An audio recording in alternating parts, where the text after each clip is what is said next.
வணக்கம். Jeganathan KTV school YouTube channel. நம்ம சேனலில் உயர்கல்வி அட்மிஷன் மற்றும் வேலைவாய்ப்பு தகவல்லாம் பார்த்துட்ருக்குறோம். அந்த வரிசையில் இந்த வீடியோவில் இந்த டான்செட் ஸ்கோரை வச்சுட்டு எம்பிஏ எம்சிஏவுக்கு ரேங்க் ரிலீஸ் பண்ணியிருக்காங்க. அதாவது தமிழ்நாட்டில் இருக்கிற டான்செட் ஸ்கோரை வச்சு இதை பற்றின ஒரு முழு விளக்கம் இந்த வீடியோவில் பார்ப்போம். இதுவரை நம்ம சேனலை சப்ஸ்கிரைப் பண்ணலாம் பண்ணிவிடுங்க. இந்த மாதிரி தகவலெல்லாம் ஷேர் அண்ட் லைக் பண்ணுங்கள். மறக்காமல் அந்த ஆல் நோட்டிஃபிகேஷன் பெல் பட்டனை ஆன் பண்ணி வச்சுருந்தீங்கன்னா அந்த அப்டேட்லாம் உடனுக்குடனே தெரிஞ்சுக்க முடியும். இது எதுக்காக இப்போ சொல்கிறோம்னா, அந்த டான்செட் ஸ்கோரை வச்சு எம்பிஏ அண்ட் எம்சிஏ அதுதான் பேசிக் மார்க்கு. இதை வச்சு தமிழ்நாட்டில் இருக்கிற government arts and science colleges, அப்புறம் private colleges arts and science colleges இதுக்கெல்லாமே இதுதான் குவாலிஃபிகேஷன் பேஸ் மார்க்கு. இதை வச்சு கவுன்சிலிங் ஸ்டார்ட் பண்ண போகிறாங்க. ரேங்க் இன்றைக்கி ரிலீஸ் பண்ணியிருக்கு. ஸோ 22ஆம் ரேங்க் ரிலீஸ் பண்ணியிருக்காங்க. காலேஜ் வைஸ் எப்படி இல்லை ஓவரால் என்ன அப்படின்ற விஷயம் தான் இந்த வீடியோவில் பார்ப்போம். இது ஒன்ஸ் அகைன் முக்கியமான விஷயம் என்னன்றதுன்னா, இது கவுன்சிலிங் நடக்கிறது கோயம்புத்தூர் காலேஜ் ஆஃப் டெக்னாலஜி கோயம்புத்தூரில் நடக்கும் கவுன்சிலிங்கு. இது ஆன்லைன்லேயும் நடக்கும், சம்டைம்ஸ் ஆஃப்லைன் கவுன்சிலிங் உண்டு. ஸோ பட் நம்ம நெக்ஸ்ட் வீடியோவில் அதை பற்றி பேசுவோம். இப்போ இந்த ரேங்க் எப்படி இருக்குது, என்ன மாதிரி ரேங்க்கில் எவ்வளோ பேர் கம்யூனிட்டியில் இருக்காங்கன்றதை பார்க்கலாம். தேங்க்யூ.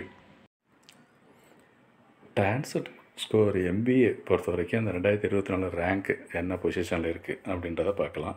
கம்யூனிட்டிஸ்ன்னு பார்த்தோம்னா OC, BC, BCM, MBC, SC, SCA, ST இதுதான் கம்யூனிட்டிஸ் டோட்டலாக. இதில் கம்யூனிட்டிஸ் ஓசி கேண்டிடேட் கம்யூனிட்டியில் 382 பேர் இருக்காங்க அந்த ரேங்க் லிஸ்ட்டில். அவங்களுடைய கடைசி மார்க் என்னென்னா 2.446 பார்த்துக்குங்க.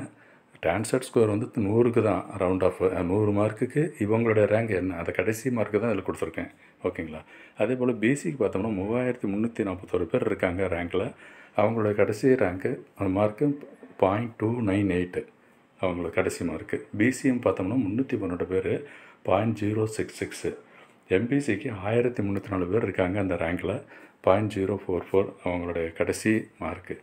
எஸ்சி 819 பேர் 0.066.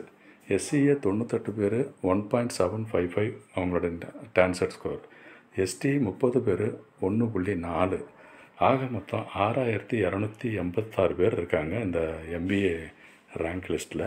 ஓகேங்களா? அடுத்து எம்சிஏவில் எப்படின்னா, இதுலேயும் கேண்டிடேட்ஸ் ஓவராலாக பார்க்குறப்ப கிட்டத்தட்ட 2473 பேர் இருக்காங்க ரேங்க் லிஸ்ட்டில். ஓசி கம்யூனிட்டியில் 107 பேர் அவங்களோட கடைசி மார்க் என்னென்னா 8.956. பிசிக்கு 1314 0.37 அவங்களோட கட் ஆஃப் கிடையாது டான்செட்டோடைய ஸ்கோர். பிசிஎம் 151.764. எம்பிசி 675 பேர் இருக்காங்க 0.058 அவங்களுடைய கடைசி மார்க்கு. எஸ்சி 197 மார்க் என்னென்னா 0.012. எஸ்சிஏ 22 பேர் 0.301. எஸ்டியில் 7 பேர் 3.749 இவங்களுடைய கட் ஆஃப் கிடையாது டான்செட் ஸ்கோரு.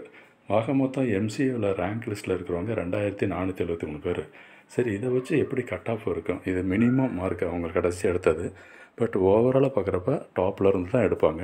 ஸோ என்ன கட் ஆஃப் வரைக்கும் பாசிபிலிட்டி இருக்குது, சீட்டு எந்த காலேஜில் கிடைக்கிறது வாய்ப்பு இருக்குது அப்படிங்கிற விளக்கமெல்லாம் நம்ம அடுத்தடுத்து வர வீடியோஸில் சொல்லலான் இருக்கேன். தொடர்ந்து பாருங்கள். சேனலை சப்ஸ்கிரைப் பண்ணிவிட்டு ஆல் நோட்டிஃபிகேஷன் ஆன் பண்ணி வைங்க. தேங்க்யூ ஃபார் வாட்சிங் கேடிவி ஸ்கூல்.